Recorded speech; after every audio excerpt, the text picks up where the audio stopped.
Почитувани, СДС и Филипче наместо да ликуваат на резултати од избори во други држави, нека си се посветат на партијата која е распадната на парчиња. СДС, која што некогаш беше релевантна и кредибилна, Филипче ја доведе во комбинација со Заев да тоне се повеќе и повеќе во жива кал и да нема како да излезе од неа. СДС, која што треба да биде главна опозиција и корективна власта, се занимава со се, само со себе не. Се занимаваат со избори во други држави, а не си ги гледаат своите редови кои им се рушат се повеќе како кула од карти. СДС ликува на победа на партија која е член на Европската народна партија, или попозната како ИПП, партијата ТИСА, каде што е член и ВМРО ДПМН. Од друга страна пак, сестринската партија на СДС и член на партијата на Европски социјалисти од Унгарија освои 1,18% од гласовите. Тоа е нешто слично со рейтингот кој СДС го има во Македонија и е многу близок до рейтингот на Филипче. СДС и Филипче прават се, само не си го гледаат сопствениот двор.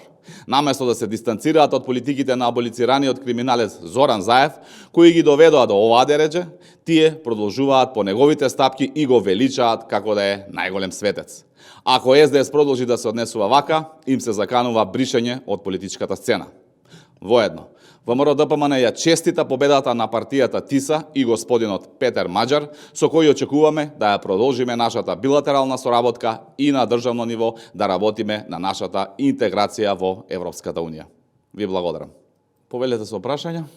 Ако може одговор на прашањето дали ви е прифатлив Фатмир Битики за анкетната за кочење од страна на СДСМ и кои се вашите предлози и кога ќе ги доставите?